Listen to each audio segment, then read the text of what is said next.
You're tuned into DecayMag podcast, online source for horror, thriller and sci-fi entertainment news. Good evening, ladies and gentlemen. My name is Ken Artuz, founder and editor for DecayMag.com. That is DecayMag.com. We are not Decay Magazine. We are not the letters DK or DK, just the word itself. We are Decay Mag, online source for anything horror, suspense, thriller, sci-fi. I'm flying solo this time around. I'm going to be covering a few topics, but this episode is particularly extra special. We have an interview with Micah Gallo, and he's discussing his upcoming film Itsy, Bitsy, which is currently on Kickstarter. So do stop by if you particularly enjoy films with practical effects, creature feature, but we emphasize it's not a creature feature film as you would normally see with the big kaiju creatures.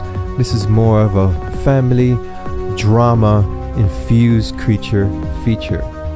Next, for our interview, we'll be featuring Nicole Andrews. She portrays the role of Tammy in the now released and the much anticipated film Leatherface. So do stay tuned for that one.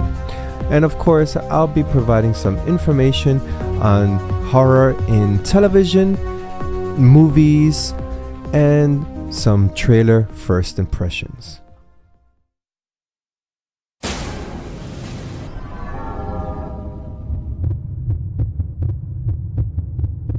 Movies. Amityville. The Awakening arrives on Blu-ray.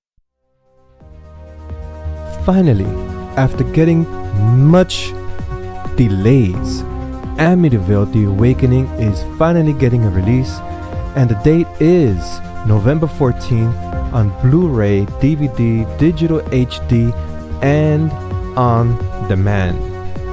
The synopsis reads as follows. In Amityville The Awakening, Belle, portrayed by actress Bella Thorne, and her family move into a new house. But when strange phenomena begin to occur in the house, Belle begins to suspect her mother, Jennifer Jason Lee, isn't telling her everything. She soon realizes they just move into the infamous Amityville house. We've covered Amityville The Awakening in prior podcast episodes, and I stand by my statement. Why do we need another entry into the Amityville series? It's not like this series has gotten any popular. In fact, over the years, each subsequent chapter completely disintegrates this once prominent theme, supernatural theme. I say the first film is based on a true story, somewhat. Each film after that completely went the route of fabrications and complete utter nonsense.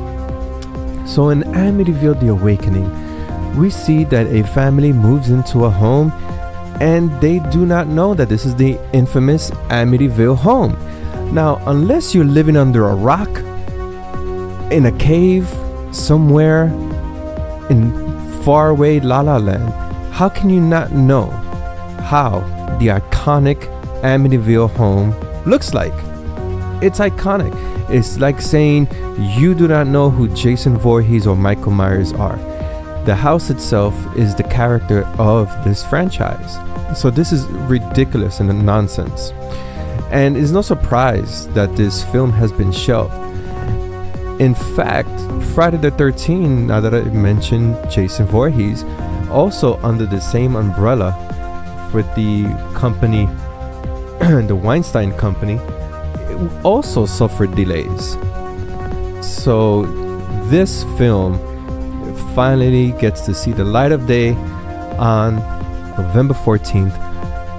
Lucky thing, it's on demand Blu-ray, DVD, because that gives you, the consumer, a choice. If you want to purchase this film, purchase the DVD instead of going to the movie theater, buying $50 bucket of popcorn and coming out the theater feeling sad and disappointed.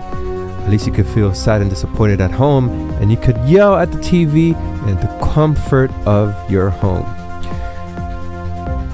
My hopes are not high with this. I hope that Amityville: The Awakening is the final chapter in this franchise. Deja Vu LLC Productions announces the release of I Spit on Your Grave Deja Vu. This upcoming film I'm eagerly looking forward to this, and I am a big fan of revenge horror films. The French really took it to the extreme with French extremism type film, home invasion film, revenge film concepts. But that all originated here in America. 1978, Mir Zarchi wrote and directed I Spit in Your Grave, aka Day of the Woman.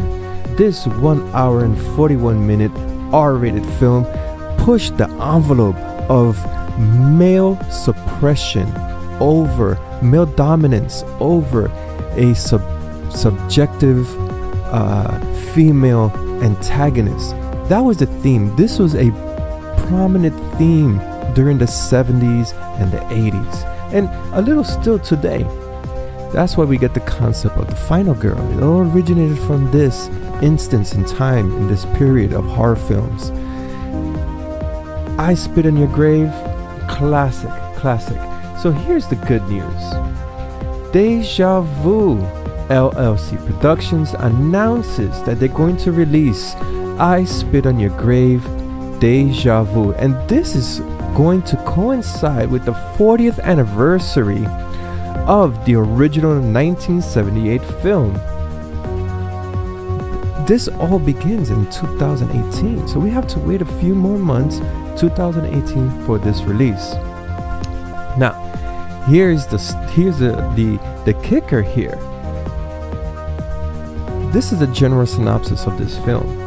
Insists that Jennifer Hills was vindicated of killing her 4 assailants for her brutal ordeal in the cult classic 1978 I Spit on Your Grave.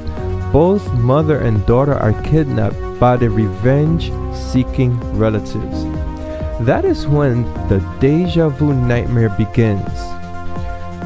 Unfortunately, there's no distributor selected, but with this concept in mind, I wouldn't be surprised if the distributor just picks this baby up and puts it out for everyone to enjoy. The film stars Jamie Bernadette, and she portrays the daughter Christy Hills. Jennifer Hills is portrayed by Camille Keaton, who also portrays Jennifer in the original 1978 film.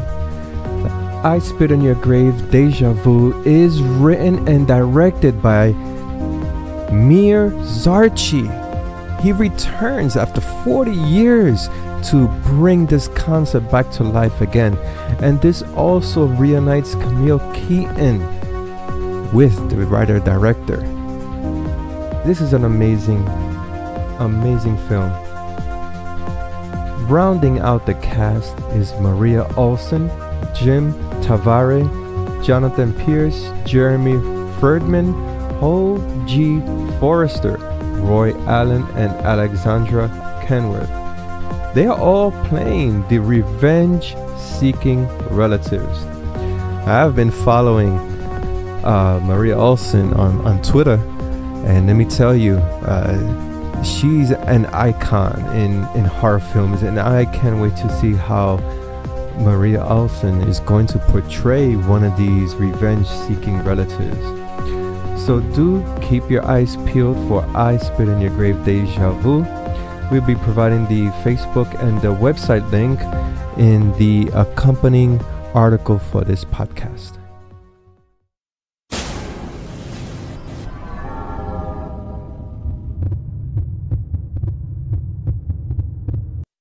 Exclusive interview.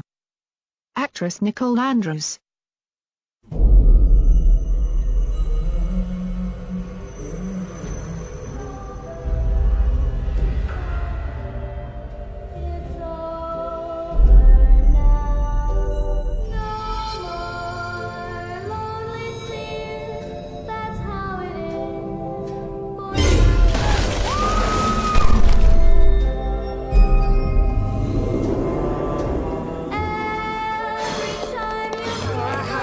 You ready for your present? Now go on now, pick it up.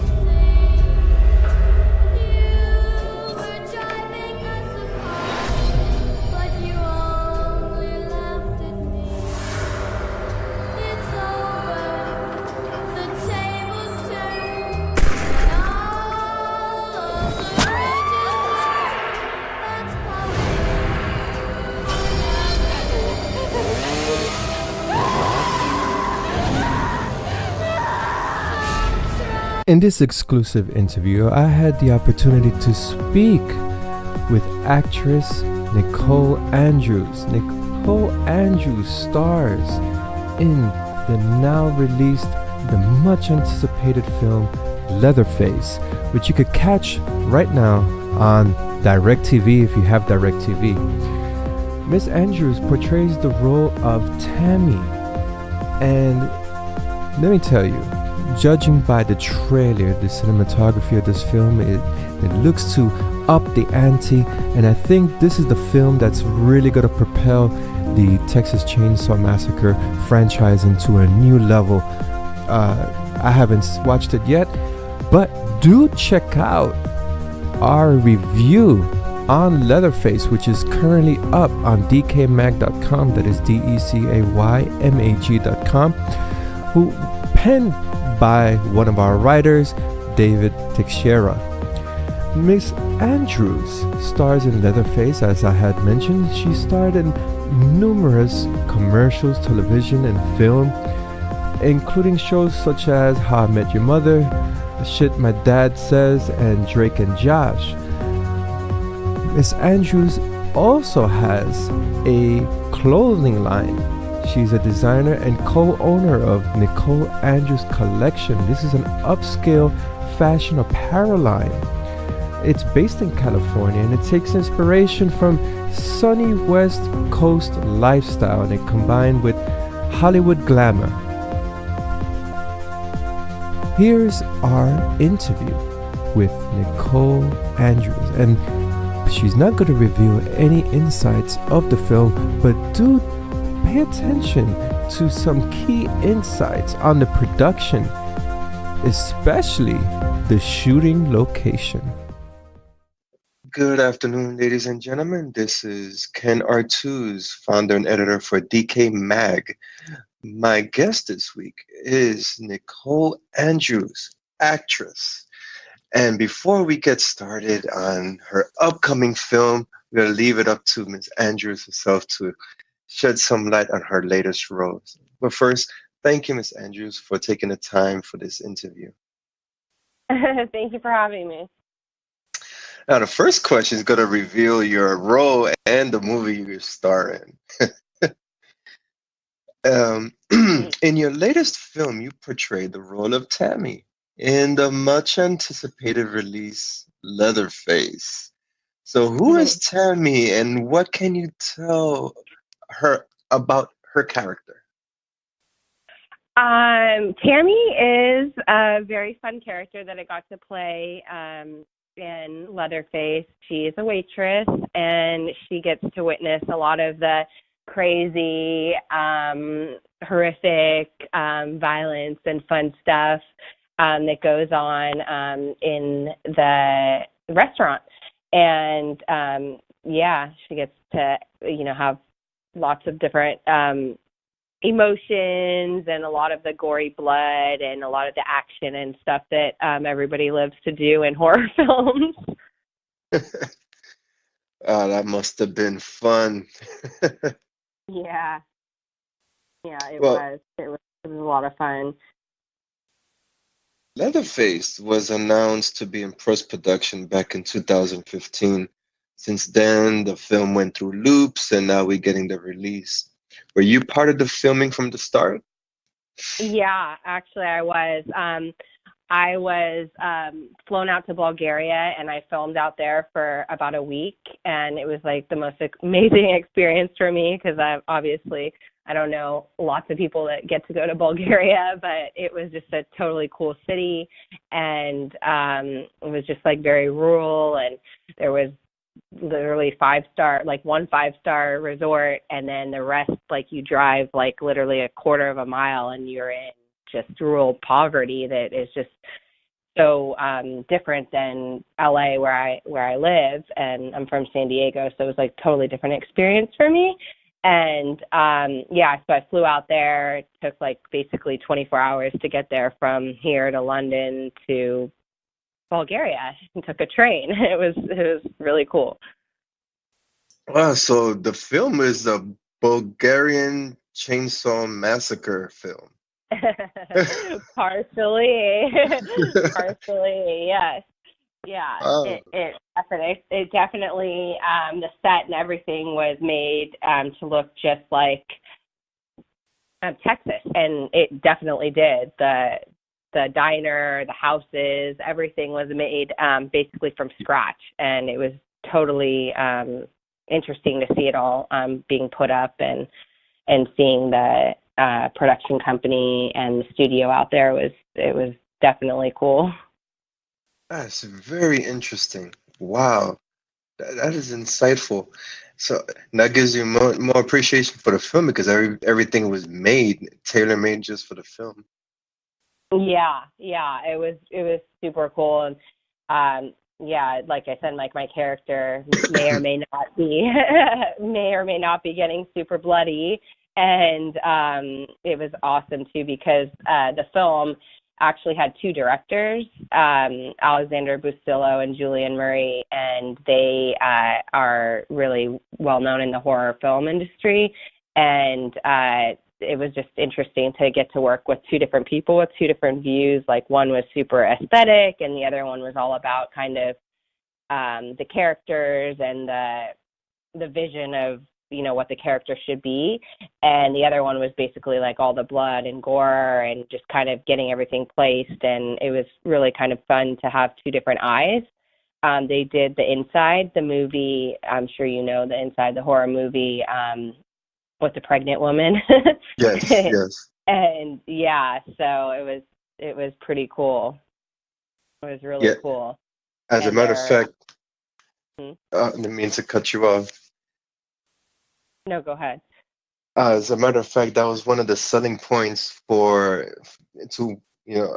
eagerly waiting to see the film, and it's because of the director. I've seen his work on Inside. Yeah, I know that movie. Like, before I got this part, my friend was telling me all about, this movie, The Inside, like maybe a couple years, like 1 year before or something like that. And he's like, oh my God, it's so crazy. The girl's pregnant in a house and she's got basically a serial murderer on the loose, and it was just so crazy because when I told him that I was filming this movie, and he goes, no way, it's going to be so crazy and gory. It's like, are you alive? Are you actually alive? Because when I was filming it, it was actually so intense that I really thought, some of the activity that goes on was actually happening to me. Wow. So it was that crazy. I mean, I wound up going home with actually going back to the hotel with bruises all over my body, and blood coming out of me from everywhere, and just a lot of actual physical bruises, which I was pleasantly surprised that I was okay. Yeah, out of the genres, I think horror excels action when it comes to being physically intense. And I've heard actors and actresses state that they come back from the set and they're bruised or cut, and some are more serious than others, but it's a very physically demanding genre to be in. It is, and especially because I was out of the country and just in such a different foreign place, it was just kind of surreal. I'm like, oh my God, am I what's going on to me? At one point I was like hallucinating late at night because we were doing like 12, 14-hour days, like until 4 in the morning, and then getting back out there the next day at, I don't even know, like noon. It was just kind of like, I didn't even know where I was with the time change and everything. So it was kind of like I was out of my element, but everybody was like really cool and really down to earth. The directors were really amazing, and I really hope to work with them again. And the other actors and everybody on the project was just very much like all about getting the work done and doing it right and doing as many takes, different versions and things like that as possible. So it was really cool. That's amazing. I'm glad you had a great time. Yeah. Are you somewhat relieved that Leatherface is now getting its release? Because it's been talks and talks, and now news hit not too long ago, a few months ago, news hit that Leatherface is going to release this year. So how do you feel about that? I'm really happy. I know it's been longly anticipated, and it's like Texas Chainsaw Massacre, the whole entire enterprise and everything is just long living and long standing and has such a big following that I'm really happy, because I've been getting emails and messages and stuff online like, is it really coming out? When's it coming? And it's really coming. So I'm excited, because the Texas Chainsaw Massacre, the last one, there was kind of a big gap between the one before that and that one. So I think it just kind of drives people kind of crazy waiting for it to come out. So I think it's a good time. It's right before, I can't believe we're going to have Halloween again. But yes, right before Halloween. So I think it's a perfect time for it, for sure. Yes, and I really can't wait for this one. You were talking about the set, the design. So what were your impressions for the onset visuals, especially according to IMDb? This looks to be your first horror film, right? For me, no, I've done a horror film before. I did a horror film called The Pig People with Master P and Little Romeo and a couple other people, and I filmed that out in the wilderness too, in basically the mountains, and was freezing my ass off, like absolutely freezing. So yeah, I have filmed other horror films before, so I kind of knew what I was getting into, and yeah, but this one was kind of, the set was just so well done and well thought out, and everything between the dress changes with all of the blood and all of like the ripped clothes and stuff. They had to have the, like, I literally went to the wardrobe fittings and they lined up like many different outfits for me to keep changing into the identical outfit, because of like how many takes we were going to do and how intense, the filming can be with the throwing people around and the blood and the guns and all that stuff. So they have to have all the outfits duplicated on hand, like immediately, for somebody to get. But yeah, versus filming the other movie that I did back then, it definitely was, I'd say, triple the blood than most horror films, because that's what they were basically going after, and that's why I think they had to add in some reshoots to make it more actually less bloody, I should say. So I think that's what was taking a while for it to come out, and through Lionsgate and everything like that. But yeah, it's definitely a fun film, and they have a whole production studio out there. So some of it was on the production studio, and other parts of it was actually made, from like building a house, from the carpet, the wood floors to the ceiling. Everything was made from scratch just for the movie, and it's really cool. It takes place in the insane asylum with the nursing staff and all of that, and well, I don't want to give it away, but it's a wild goose chase for sure. But yeah. Well, I don't want to give nothing away, but I know a lot of people want to hear the juicy tidbits, but we're not going to be revealing anything here. Yeah. Have you seen the original Texas Chainsaw or any chapters in the Texas Chainsaw Massacre franchise? I have seen the original when I was studying the entire thing, because I had only seen like the more recent Lionsgate distributed, the last two that I was watching. But yeah, the original one is pretty intense, and it's just been decades of horror films for that franchise. But yeah, what did you think about it? Well, On your horror, like everything that your obsession with horror films. well, for the first one, that was going to be the follow-up. Were there any references for the acting, the emotional content that you would see in any of the other films, especially from the original? Because in the first one, there was a lot of emotional content. It was raw, if that could be best described in one word. I think that this one is obviously it's the prequel to the last Texas Chainsaw Massacre 3D that came out, but the original one, I think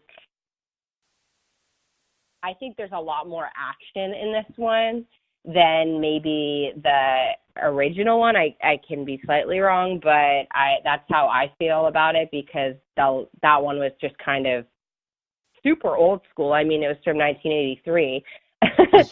This one has a lot. This one has a lot more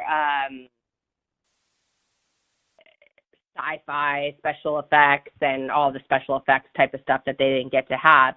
But it also is grounded with real characters and real hearts, and people that are desperate to save their lives. And I think that it comes across as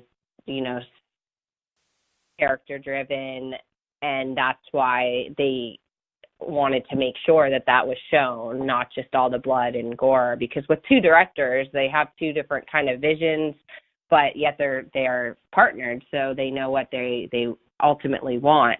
And that's why I think we did a lot of different takes and different angles, and the one director was all about the emotions, like I was saying, and the character, and the other one was basically about the aesthetics and the how is this going to happen and how is it going to look real aspect.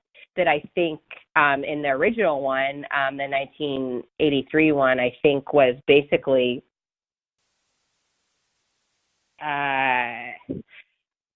probably just,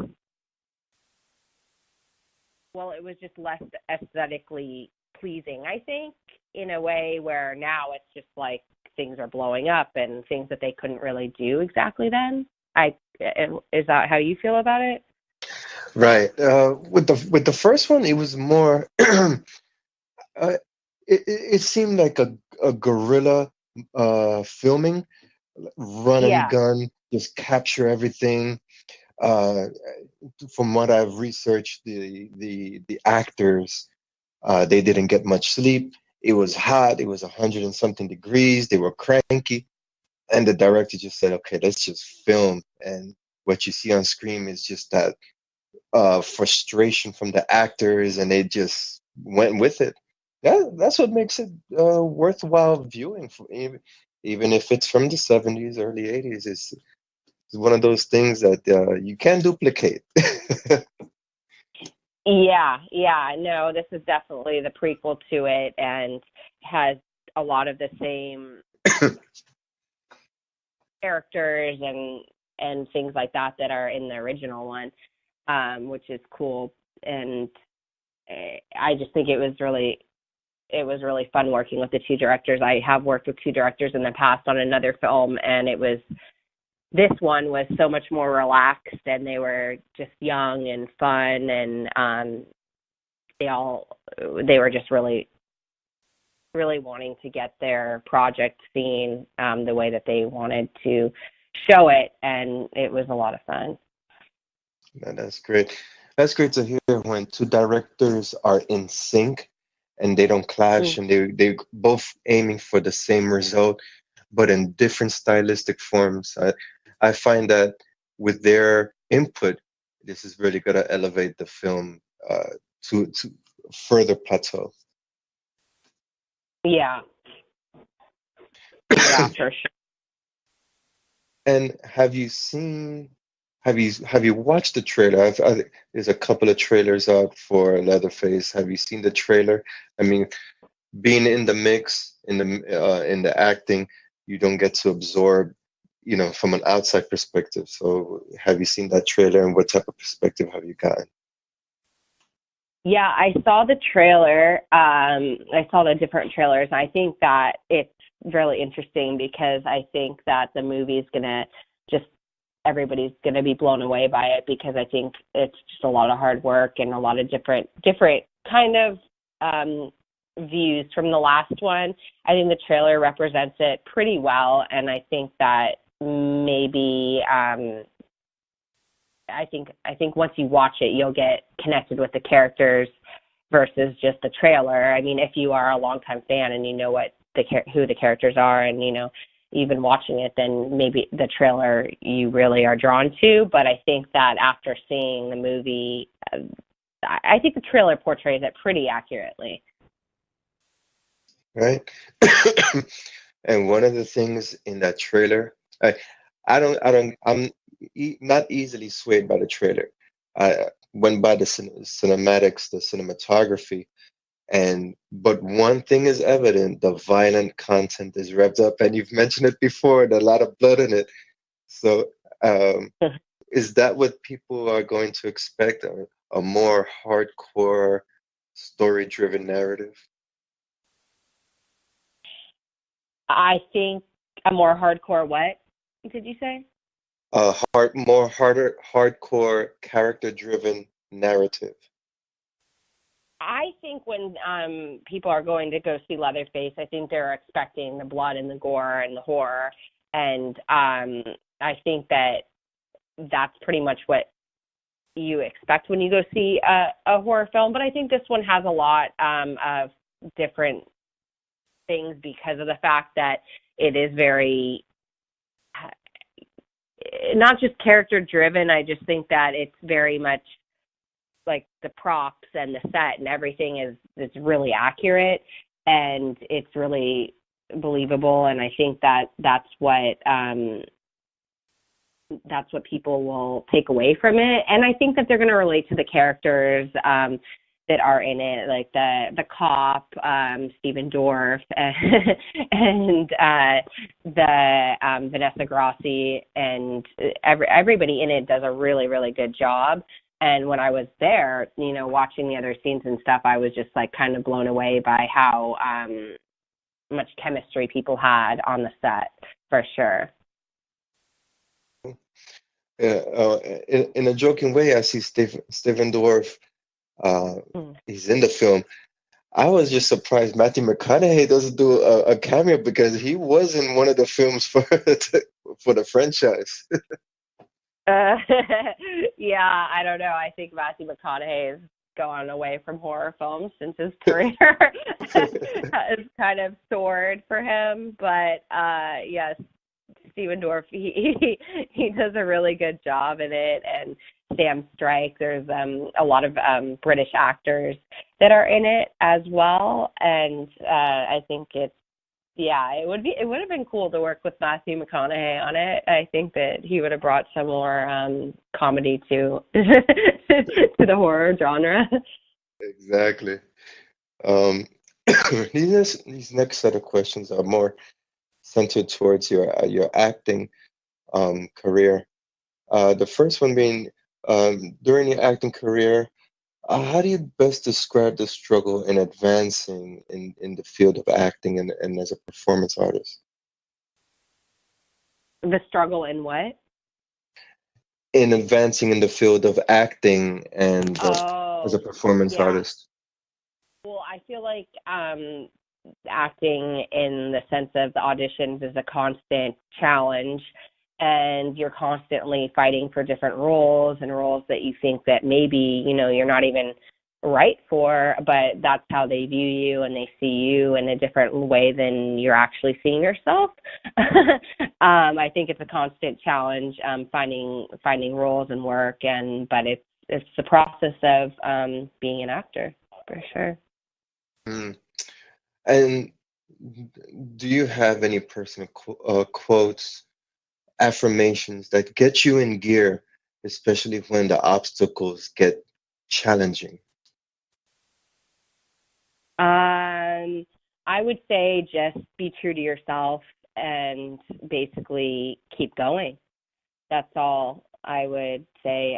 I try to do that, and that's what I've been doing. And yeah.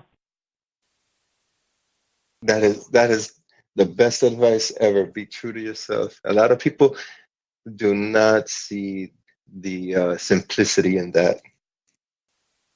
Yeah, it's definitely something that you have to do to get by. Exactly. And do you see being a performer, being an actor, do you see it being easier now with the advancements of social networking platforms as opposed to a few years back when everything was done, uh, quote unquote, the old fashioned way? Um, I think it's interesting because now people are just posting videos on YouTube or Instagram and just acting, and it's cool to just be able to do whatever you want, basically whenever you feel like. So I think it's easier in a sense that people are able to express their creativity and do everything that they want to do without even having to audition. But in the sense of getting, getting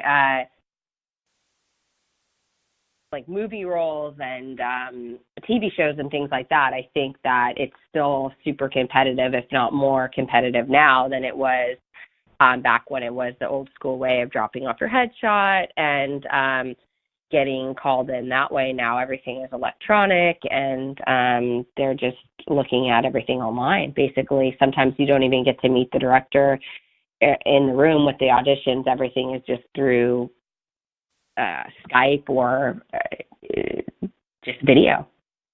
Right.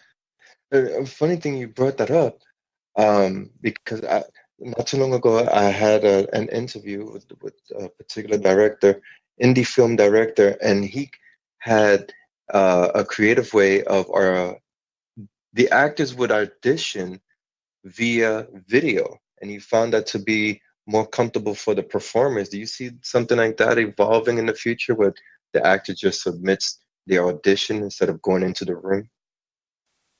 Yeah, well, that's exactly how most of the stuff is going on now, like especially with Leatherface and everything being filmed in a different country, and everything was done on video. But with the movie that I did, say Grudge Match with, or actually say Homefront, well, most of the stuff, like, I don't know, I'm sorry, I was going to say, with, like, We Bought a Zoo with Cameron Crowe, nothing was, they were videoed, but he was actually in the room. The Cameron Crowe, the director, he was actually in there directing and, pulling out the emotions and watching everything hands-on. It was almost like, you were filming the movie when you were in the audition.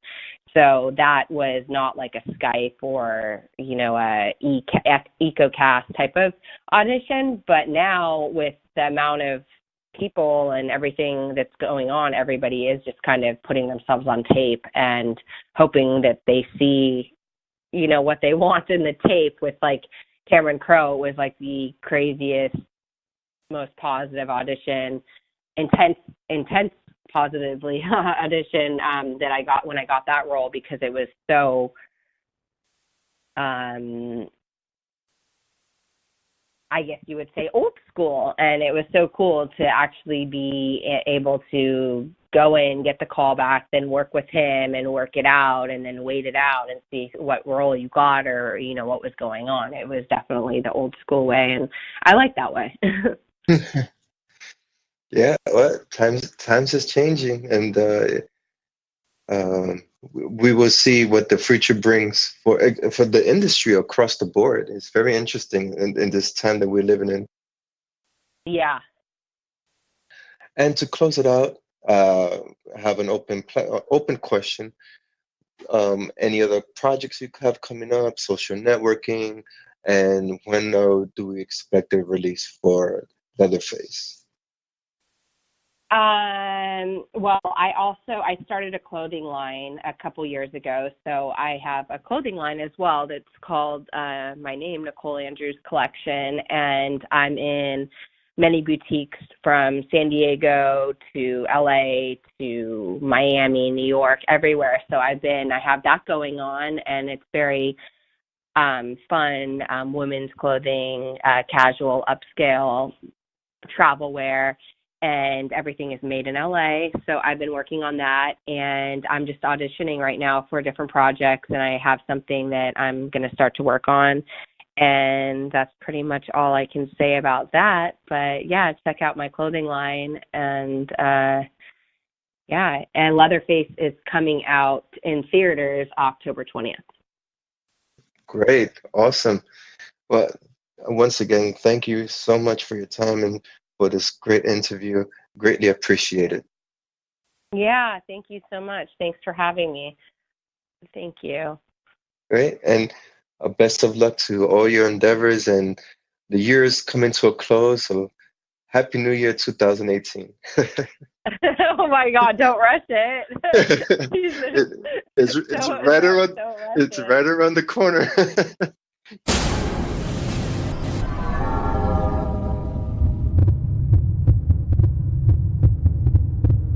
Exclusive interview.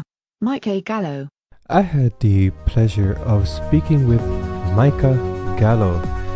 Mr. Gallo offers an extensive array of films on his filmography on IMDb, which you could take a look at. Everything from Hatchet to looking on down the list, we see The Innkeepers, we see at random Hatchet 3.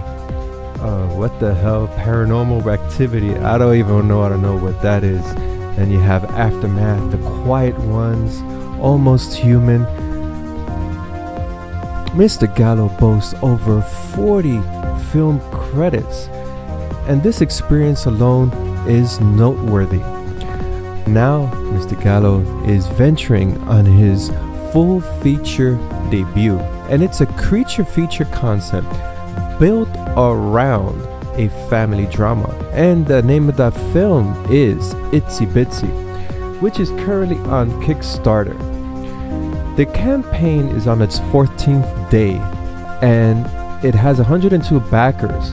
The goal is $40,000. That may sound like a lot of money, but given that Mr. Gallo is aiming for practical effects, you know as much as I do how much practical effects costs to make it look believable. Now, I'm a big proponent for practical effects. I favor that over CGI hands down. I think CGI should develop for animated films, adult-oriented animated films, such as the Resident Evil series that were released overseas. That is how CGI should be employed, not creating fake creatures that you know are fake, and it just kills the viewing experience. Now, enough about my rant. Here is some insight on the Kickstarter campaign. I'm reading a quote from Kickstarter. It states, quote, "This film has been not only my dream, but many other talented people have put a lot of energy and time into this, and we need your help in donating and spreading the word. We've created some cool prizes such as artwork designed by famous poster artist Matthew Peak. Check it out. That unquote. That was from Micah Gallo. Now, in our interview, we delve into the production of Itsy Bitsy, the internal components, which are character-driven narratives, the practical effects, and also the latter part was what really resonated with me. Mr. Gallo provided some inspirational quotes that not only apply to as a filmmaker, but anyone listening to those quotes. If you're an entrepreneur or someone who's just stagnant in what you want to do, I think those last few phrases Mr. Gallo provides are inspirational. I took note, and I took note. Listening, I assume you will take note as well. So, without further ado, here is my interview with Mr. Micah Gallo. And I'm going to start off with a brief introduction. My name is Ken Artuz, founder and editor for DecayMag. And joining me in this exclusive interview is Micah Gallo, writer-director. We will be discussing his upcoming film, Itsy Bitsy, currently on crowdfunding platform Kickstarter. Thank you for your time, Mr. Gallo. Thanks. Yeah, it's Micah, and thanks for having me, Ken. I really appreciate you having me today on the show. Great. I'm going to open up with the icebreaker.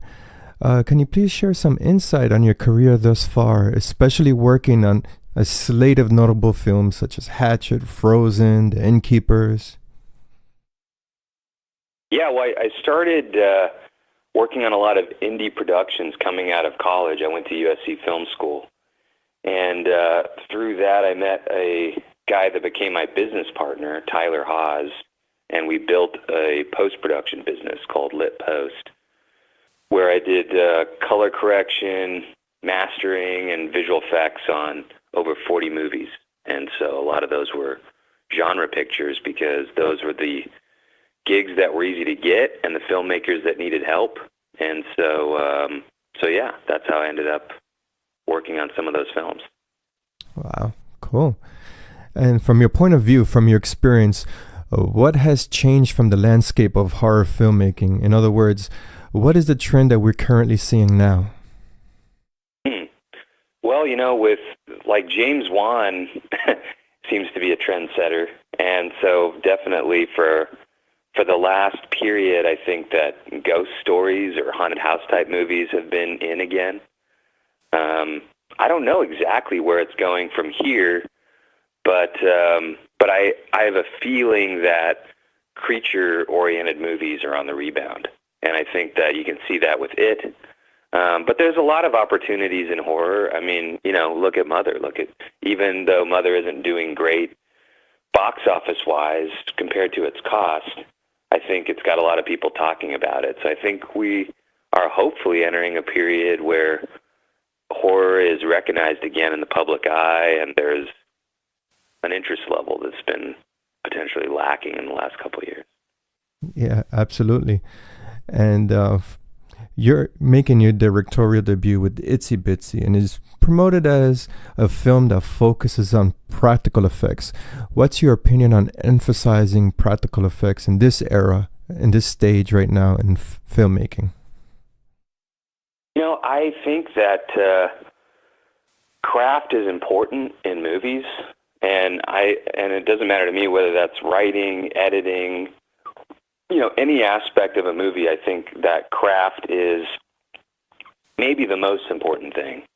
And so that's why I believe in practical effects. I mean, even when I ran a visual effects company, we recommended to independent filmmakers that they do everything they possibly can practically first. And the reason for that is because if you think of effects as a magic trick where you need to fool the eye, it's normal for a human being to look at the thing that they know is fake, right? So in our case, that's a spider. In something else like Game of Thrones, that would be a dragon. There's something that they know doesn't exist, and their eye is trying to pick it apart. And so using practical effects really helps sell that illusion, because you're starting with something that exists in reality. It's in a space. It's, has light bouncing off it in the correct way. And so it's a really great basis to build off of. And then you can use visual effects to augment or, add any additional details. But I think starting with practical effects, even though it takes more energy, it takes more effort, it takes more craft during the actual filmmaking phase, I think the result that you end up at for the audience is a lot more effective. Oh, I completely agree. I'm a big proponent for practical effects. I enjoy it. I enjoy the TV show Face Off. The hard work that goes into crafting these illusions and transforming someone into a beast or creature.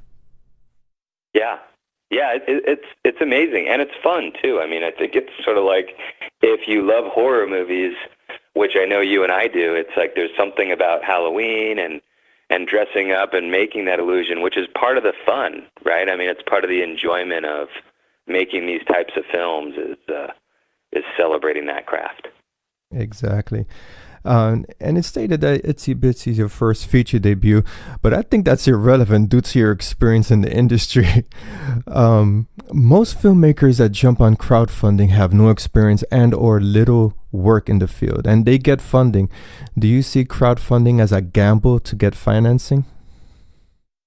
It's definitely a gamble, and we decided to take the gamble of using Kickstarter versus Indiegogo, which, the advantage on Indiegogo is if you use their format where you can take any amount of money, then whatever amount of money you raise, you get to keep. In our case, on Kickstarter, it's all or nothing. And so far, despite the fact that we've met all their normal, best practices, we haven't been selected by Kickstarter to be a project that they like or love or whatever they call it these days. And so we aren't getting natural traffic through Kickstarter. And so, it's hugely important that we need the support of people who, are interested in our movie and like this type of film and want to support independent filmmakers making these types of movies outside the Hollywood system. Because, it's all or nothing. We know if we don't get every last cent of our goal, then we don't get any money. That's tragic. And just to emphasize this, as of today, September 25th, you have 15 days left in this campaign. Yeah, that's right. It ends on October 11th. Wow. We'll get to that, the goal, in a second. But the story overview on Kickstarter seems the creature seems to be metaphorical object for the protagonist who goes through life struggles. Is this a character and a situation audiences can relate to? Yeah, that's very perceptive, Ken. Yeah, we, it was really easy in a way to come up with spider scare scenes. And what became important to me and the other writers working on the project are the characters. And the spider is one of those characters too. And so we really wanted, to have that plausibility, that sort of National Geographic quality of watching a real spider. But, the structuring element, the thing that makes it work in the film, is its connection or relationship to our main character and the other characters of the story. And so, thinking of it from a metaphorical standpoint was the most helpful item in terms of coming up with how to structure the film and what scenes were important and what scenes were not. And so I kind of think of it as it's a dark mirror reflection of our main character. And so that interconnective tissue between them, the fact that they're both mothers who are in this new place,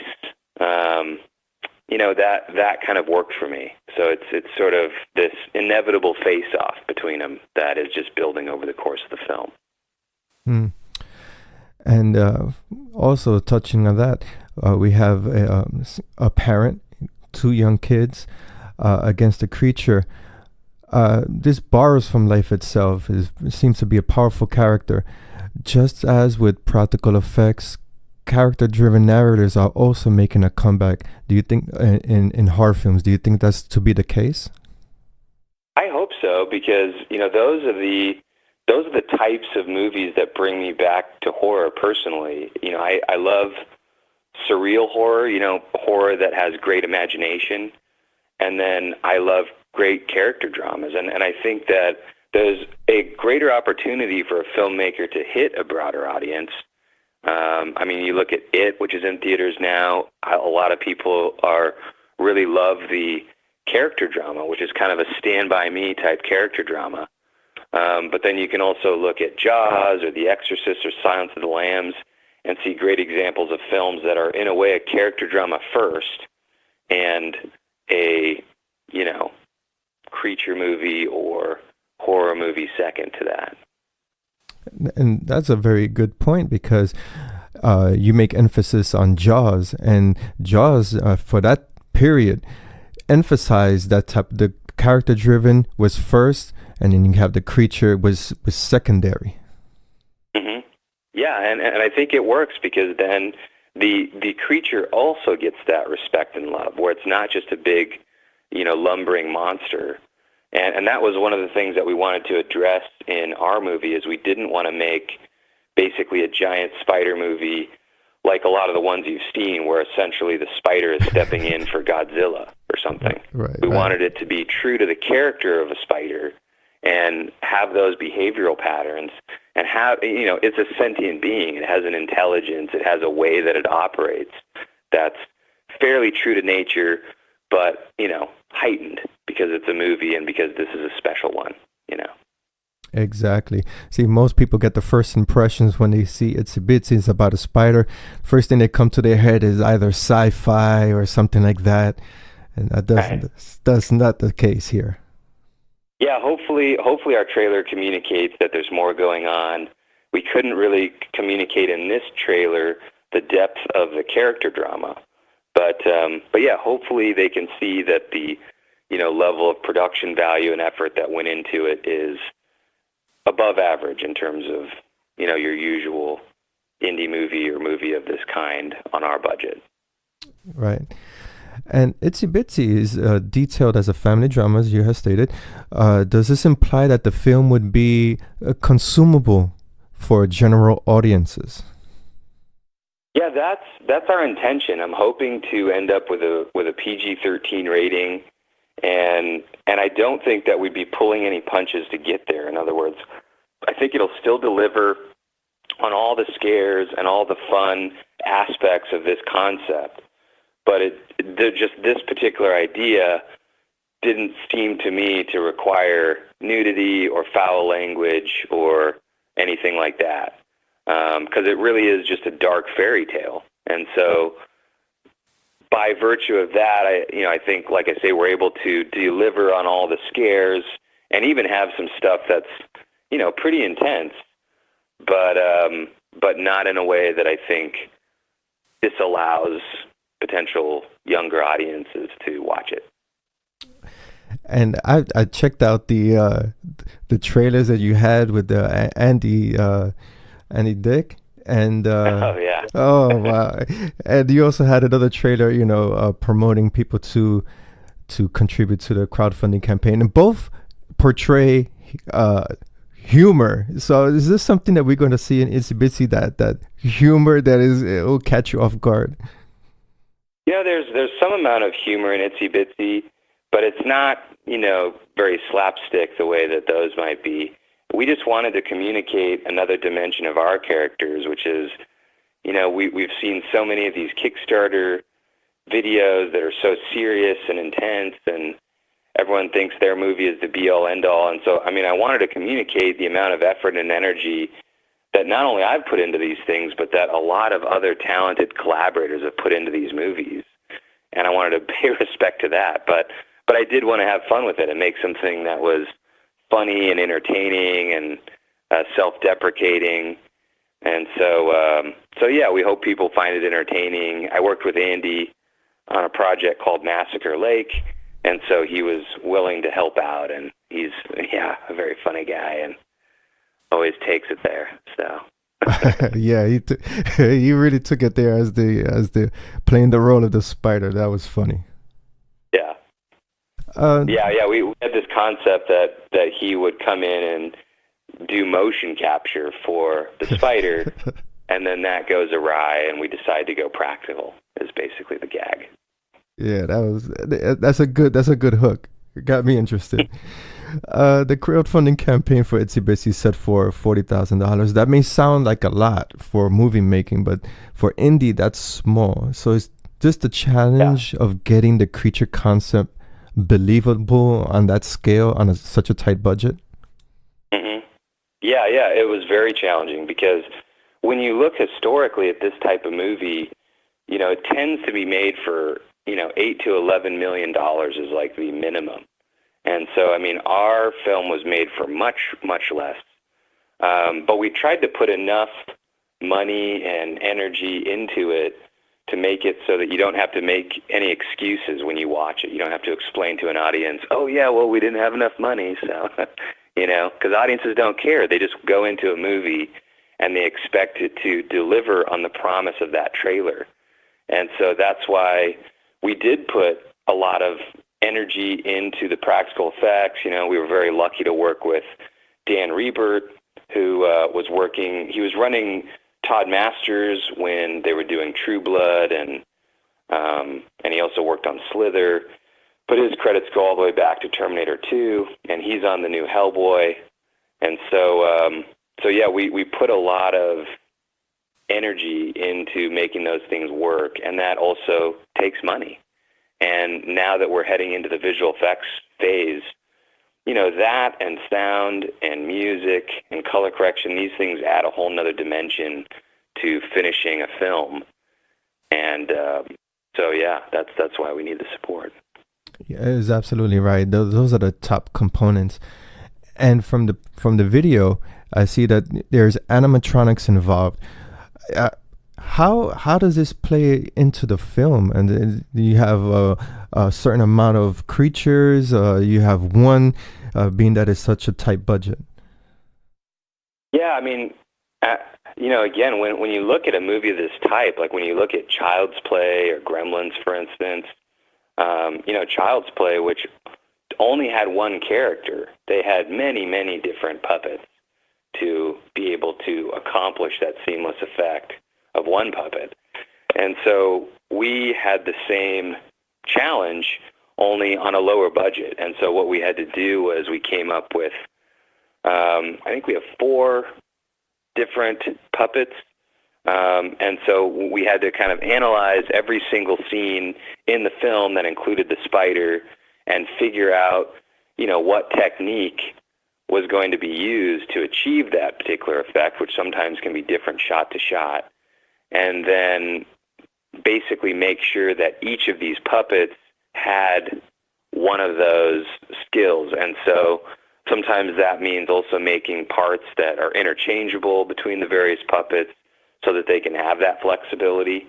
But it was a real collaboration with Dan Rebert to kind of solve the puzzle of how we're going to get every single one of these gags without having a puppet for each gag, which is something that happens a lot on bigger movies. You just have a puppet that accomplishes that one thing, but our puppets had to accomplish multiple things.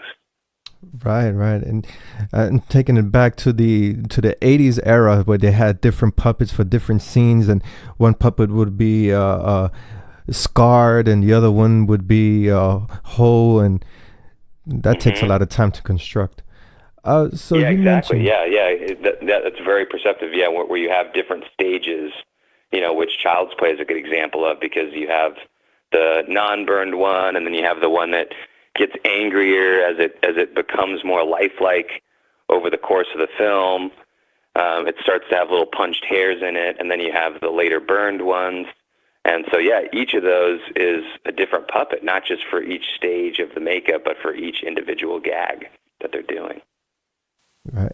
One thing I'm eager to see for Itsy Bitsy is every antagonist, especially with Jaws, so let's bring that reference up.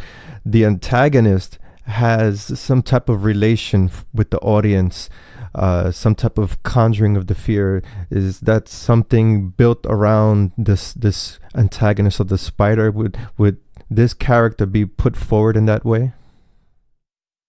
Yeah, well, it's the star of our movie, and so it's the thing that's relatable, I think, the most to the audience. You know, we have a couple semi-known actors in terms of Bruce Davison, who's got a great pedigree in that he's been nominated for an Academy Award and been in over 250 movies, and we have Denise Crosby, who's a genre veteran, everything from Pet Sematary to Star Trek: The Next Generation. But it's really our spider is the star, so to speak. And so it is relatable, hopefully, in that way, both from the title and from the audience's recognition of, you know, what that means, the promise that they're hoping that will deliver on in terms of their fears of spiders and what spooks them. So we hope that our spider finally delivers to an audience on some of those scares, because, you know, we really haven't seen something that delivers spider scares since arachnophobia. Right. Yeah, that's true. And from the recent slate of films that I have covered, it's more as a sci-fi type film, creature feature film. Mm-hmm. Yeah. For some reason, that's where spiders kind of ended up being relegated to, was, you know, like I say, they just kind of take the place of some other monster in a lumbering monster movie. So they're essentially spider as Godzilla, you know, or spider as a kaiju, let's say. That's the precise word, right? The kaiju. And you mentioned Kickstarter is, in another term, a do or die crowdfunding. So is there a backup plan in case the crowdfunding does not pull through? Well, you know, it's like we'll persevere. Ultimately, that's what I've kind of done through this process is, you know, working with my other collaborators. We just keep going. We just keep marching forward. Because, you know, there were a lot of doubts early on in the process. We didn't have all the money when we started this project. And people would ask me, well, how are you going to get there? How are you going to get to the end? And somehow I just had this belief. And, you know, I think it takes that irrational belief, especially in independent films, where you just have to move forward and collect the right people around you and go in the direction of your dreams. And so that's what we're doing, and that's what we'll continue to do, but it'll potentially take us longer to get there. I mean, if we don't make our goal, then it's just going to take more time to, you know, arrive at the end point, which is challenging because there are the practical day-to-day realities of making a movie, which I've invested my life savings into this movie. So essentially, it means even more time before I recoup that money or other people involved, you know, get to celebrate their time invested in the movie. So yeah, it would be much better, and we're hoping to complete this funding so that we can premiere in early 2018 and share our film with audiences as soon as possible. Everything that you have just stated right now is very inspirational from a filmmaker and from an entrepreneur point of view. You stated, you know, persevere. If you love something, just go with it, and everything else would follow, monetary and, you know, assistance-wise. That's very inspirational. Yeah, well, you understand, Ken, because you're a photographer and you also built this business of DecayMag.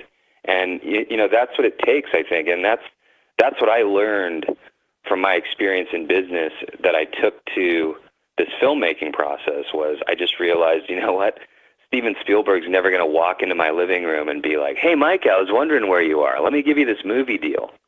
So, I mean, instead I realized, well, I just have to start going that direction. And you know, you don't quite know how you're going to get there, but you just start marching the direction that you want to go, and it's surprising. Life happens, and other people join you on your mission, and I think that's just what it takes. Absolutely. And to touch on that, whenever you find yourself with challenges, whether it's monetary or whatever the case may be, and you just persevere, and the end result, it's just going to be phenomenal. You're getting return recognition, awards, and it's just that dedication of something that you love and you invested in, it'll come out into fruition. I hope so, not just for me, but for everyone else, because everyone put so much extra love and energy into it that I hope they get recognized for what they did. And me, honestly, it's like, I always took what David Lynch said to heart, which is, I just want to be one of those guys. Like, I didn't do it for the accolades. I did it because I want to do that thing, which is making movies, and because I want to be one of those people making movies. And I was willing to sacrifice other things in my life, like money and, having a personal life or a girlfriend or whatever, and just focus on this. I just focused on making this movie and put all my energy into that. Great. And right now, where is the status of Itsy Bitsy in terms of the filming and production? The status is production shooting is complete. We have like a half a day to a day of visual effects elements, and that's really, all we have left to shoot. And then it's color correction, visual effects, which is a big component. And I'm in final discussions with a visual effects company that I think is going to do a really great job. And then sound and music, so picking a composer and picking a sound design team and starting that work so that we can hopefully get it done by the end of the year and have a finished movie that we could premiere in January. It would happen. I have good faith in this film that it would persevere. It would be released. Yeah, well, thank you. I really appreciate your support, Ken. So thanks for posting it on your site, and I really appreciate you talking to me about it today. Not a problem. What attracts me is when someone's determined to, in their dreams, pushing their project, and a new vision, because I enjoy practical effects films. I enjoy character-driven films. So this is something that audiences should take into consideration. Shame on Kickstarter for not spotlighting this film. Yeah, hopefully they'll have a change of heart and do it, because I don't know what else to do to get them on board and make them advocates. We've really put the same amount of energy that we put into the movie, we tried to put into these videos and the content and making it appealing on their site. So yeah, hopefully it works out and people get the word out about the movie. We just want people to know about the movie, and if they like it, share it with other people that they know. Right. And this is an open platform question. You could just share some more information on the Kickstarter campaign, social networking, and so on and so forth. Yeah, well, so, Kickstarter is a great place right now to get all the updates on the movie, but we also have a Facebook fan page for Itsy Bitsy the movie, and that's another great thing to join and become a part of that so that we can keep people up to date on what's going on and when they can expect to see the movie and other cool behind-the-scenes snippets or interviews that we post there. So yeah, we're just really excited to share the movie and get it finished. Great, thank you. And thank you so much for your time. I know your time is vital at this point, getting Itsy Bitsy completed. Yeah, thanks, Ken. Thanks for having me on the show today.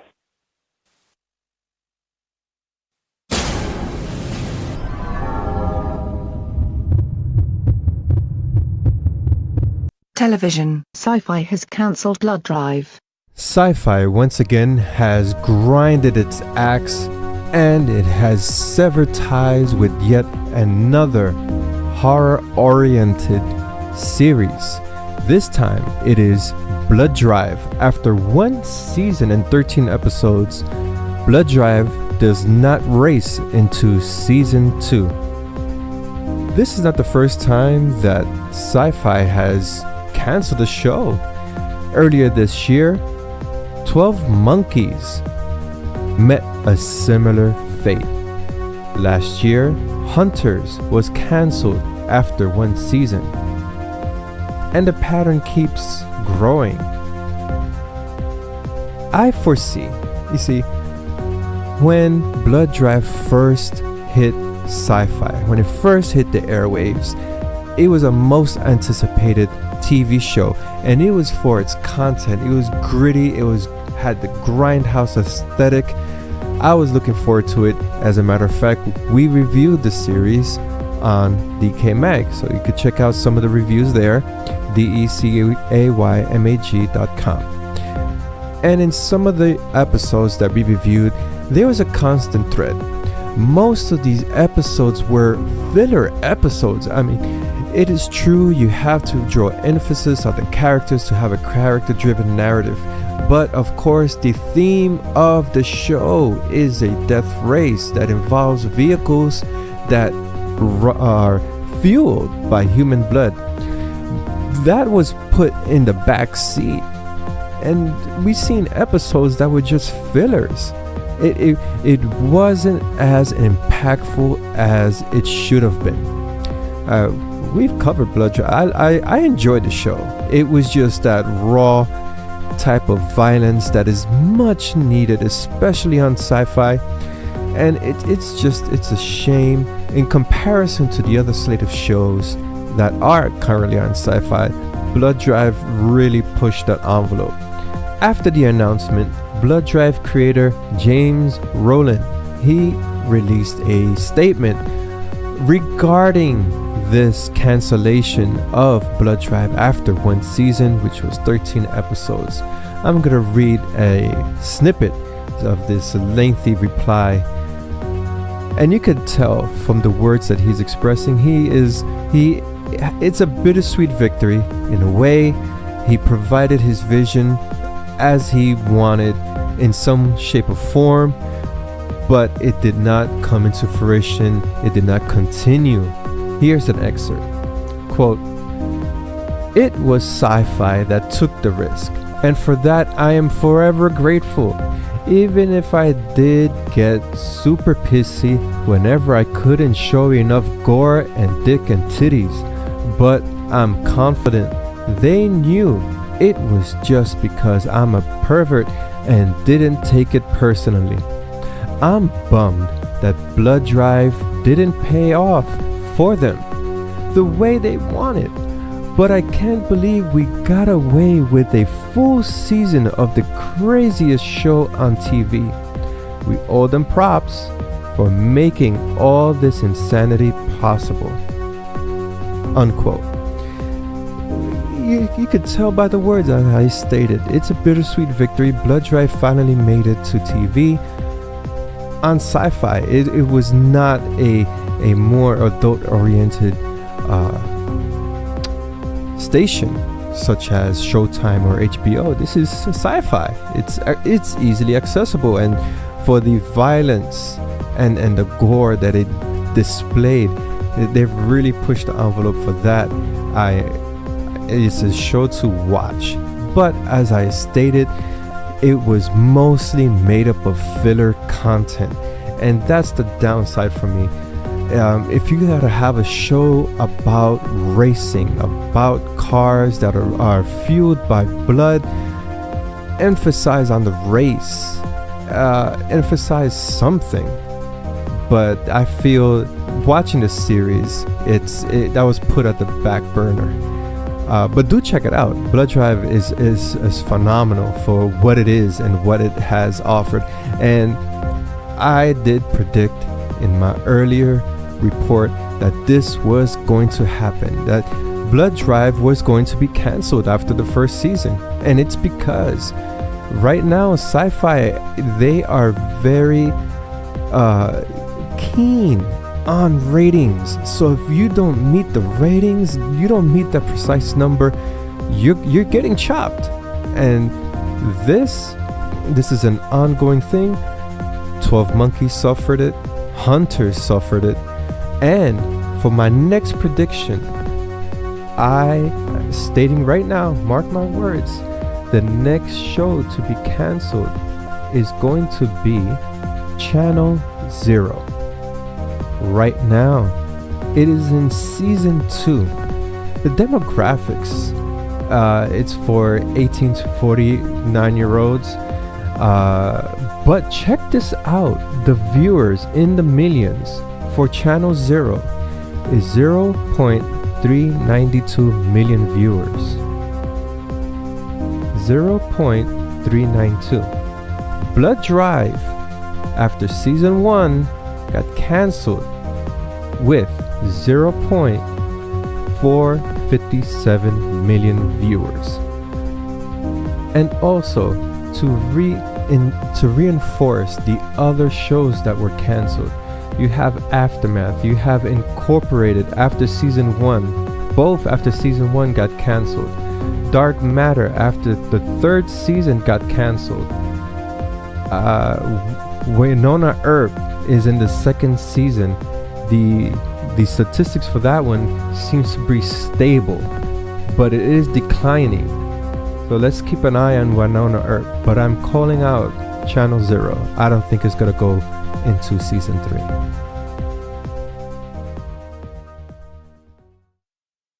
Underworld TV series. Talks of the Underworld franchise manifesting on television is a topic long discussed. So far it's been rumors, but now we have solid fact. And this is coming from an exclusive from Deadline.com.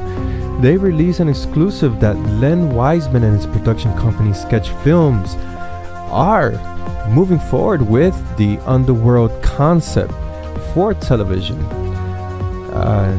I am looking forward to this. I want to see at least the first season to get a feel of how and which direction they're taking the Underworld franchise. As we all know, the film franchise started off with a bang. In my opinion, the first 2 installments for that series were worthy of a watch. Then after that, it just became a action-packed drama soap opera. It was Twilight with guns and leather. That's how you could sum up Underworld after the 2nd installment. So now we have Underworld coming to television, to the small screen, and this is no surprise. The Purge is also planning to arrive on television. You have The Exorcist, you have Hannibal, you had Hannibal actually. A lot of films are transitioning over to the small screen. If you have a plot that is worthy of a continuation, if it has a lot of character narratives, certainly you can translate that well onto the small screen. That is why I'm saying I am eager to see how the first season for the Underworld television show is going to be. Here is a couple of quotes from Len Wiseman on the direction that he is planning to give for this show. Quote, "The series will be a pretty big departure from the films," unquote. Len Wiseman continues by saying, quote, "I don't want to say it's more adult, but it's definitely less comic book in its tone and character," unquote. If you haven't seen the Underworld films, you're missing out. As I had mentioned, it's action-packed. The first 2 installments were good, then it became Twilight with leather and CGI werewolves, which was tacky. It was just cartoonish. But Len Wiseman does make a point. It is very much as a comic book.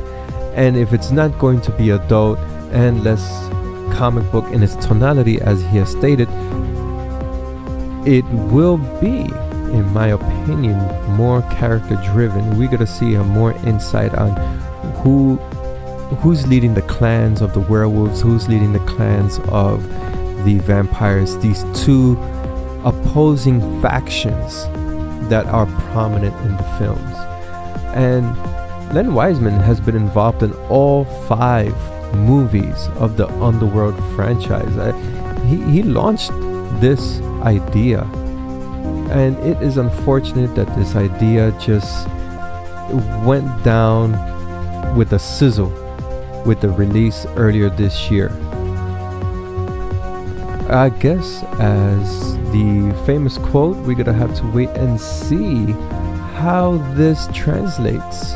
Not much information is provided, so expect some more news on the Underworld television show and who would portray the roles of the vampires and the werewolves. I am keen that they will find some name actors, some familiar faces, perhaps some familiar faces from the film, but I highly doubt it. If it were me casting, I would go for familiar faces that audiences can adapt to, and it doesn't necessarily have to be that they were in this film. So there you have it, Underworld. It is in the planning stages for TV. Thank you for tuning in for another episode. This was Season 5, Episode 10. And as I had mentioned, I'm flying solo as host, but I'm usually joined by my co-host Stacey Cox and my co-host Enid Artuz, which they could not be joining me on this podcast. But do stay tuned for our next podcast, as we'll be presenting more news on horror, suspense, sci-fi across the board, from movies, indie films, trailer, first impressions to television. We also focus on exclusive interviews, as much as is the case with this podcast. You could find this podcast on Google Music. Just type in DecayMag, DecayMag. You could also find us on iTunes Podcast. They have a podcast section, they have a music section, they have a podcast section. So go to the podcast section on iTunes and look for DecayMag. You'll find our roster of all of our episodes. We thank you for your listening, tuning in, for downloading this episode or future episodes, past episodes. And your listening, your viewership counts. We are going to be expanding on the 2018 calendar year. We're going to provide more content. And this is all volunteer from us as a team, providing this content for you, the general audiences. We set aside time every day from our work schedules, daily lives, to provide this content. So you could find us, follow us on Facebook, Twitter, Instagram, and soon we will be on Snapchat. So stay tuned for that. Many thanks.